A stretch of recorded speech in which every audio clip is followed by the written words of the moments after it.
course, welcome to MBANow. With us today is Greg Council of Parascript. Greg, thanks so much for being here. Yeah, my pleasure.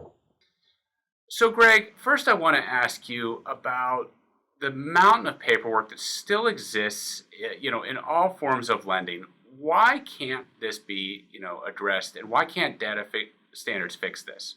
Yeah, it seemingly is a simple problem to solve, but when you start to peel that onion back, there's just a lot of different issues associated with it.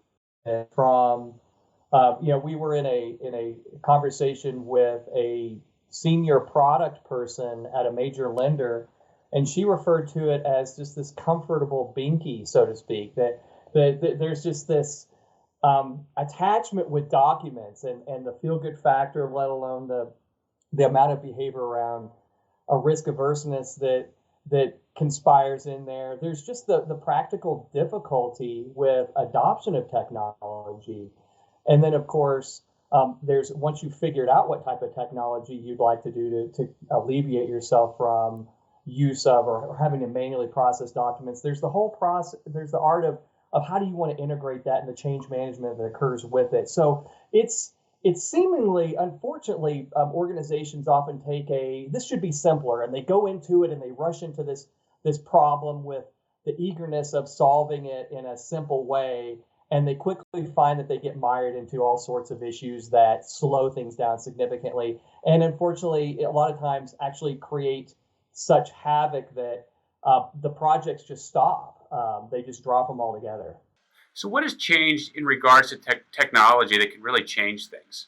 Well, I would say that a lot. A lot and not a lot. On the a lot side would be the fact that just the technology with respect to automation and automation in all forms. So it's not just dealing with the big data problem, but it's also dealing with unstructured data within documents and structured data and the ability to do analytics. All of those capabilities or those technologies have matured quite significantly over the past couple of decades to the point now where, we've always in business been talking about automation and doing things intelligently, whether they were called decision support systems back in the 90s to more intelligent analytics today. All of these concepts that we've wanted to implement within the organization, but really didn't have the technical wherewithal or the actual technology to support it, are starting to meet that set of expectations. And a lot of that is propelled by this thing called AI or machine learning. And that's a result of just increases in compute power and just more maturity with the software solutions themselves. So that is probably the biggest push, is that with less effort and energy, you can get some really good results with respect to automation, if not straight through processing of data and making decisions.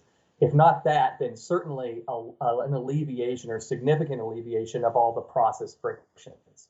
So that's something that we see as being a major factor. On the other side, though, is what hasn't changed. And unfortunately, that deals with the human being in the process and all of the factors involved with the change management within an organization and just the art of adopting technology. So, what are the risks with adopting automation for document-based information?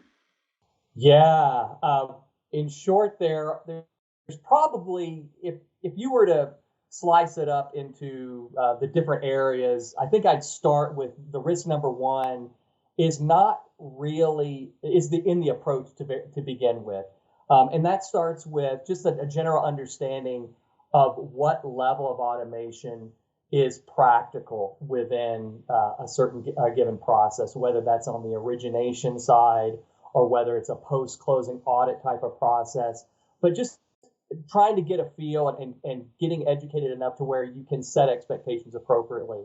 That's the first risk, because if the danger is that if you have expectations set way too high, you're never going to meet them, and either it's going to just be a long grind in a project to get there if you can, or it's just going to the project itself is not going to meet expectations and be considered a failure.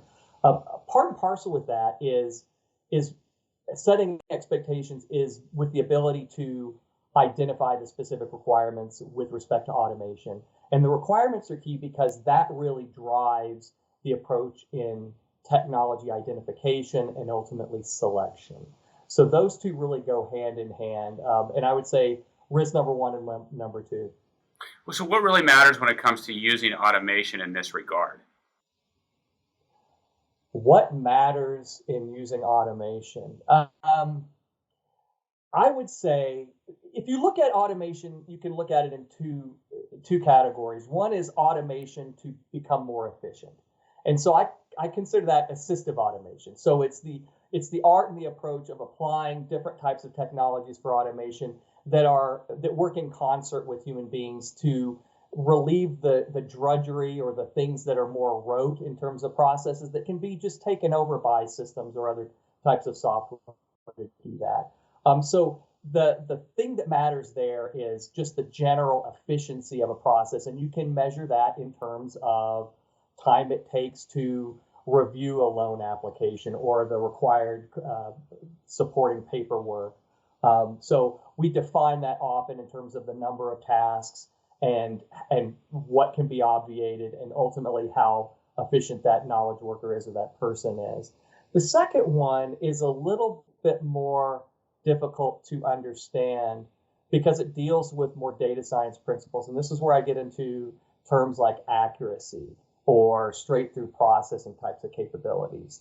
So in that case, you're looking at it's typically it involves the data that you're wanting to convert. So in terms of a 400 page loan file, and you need specific information out of it to be delivered in a structured way that's useful to be worked by a person or by another system.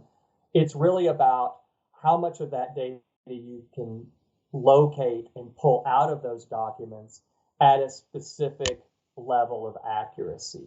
And I say it's more difficult to understand because we often think of accuracy as just being just one type of thing. It's how much, the comprehensiveness of the system. And there are there are at least two different types of underlying measurements that you need to take into consideration. I just covered those, which are how many tasks can be automated, how much data can be pulled out of those documents, and the degree of accuracy of the data that you pull out of those documents. Both of those run in tandem that define how efficient a process can be made in terms of the data quality. I guess lastly, I would just ask what areas are ready and then what's not ready for automation. Right. If I were talking 15 years ago, I would say, especially within the lending space, it would be very difficult to really take that challenge on. Today, it's not just the forms piece of it. So if we consider document automation, there are three general buckets of document-based information. We can talk about structured documents, which are often the forms that are involved, the applications that are involved, but also it could be other types of standardized documents that are, they're consistent within the process. The other types of information are the semi-structured types of documents, which are, you might think of an appraisal.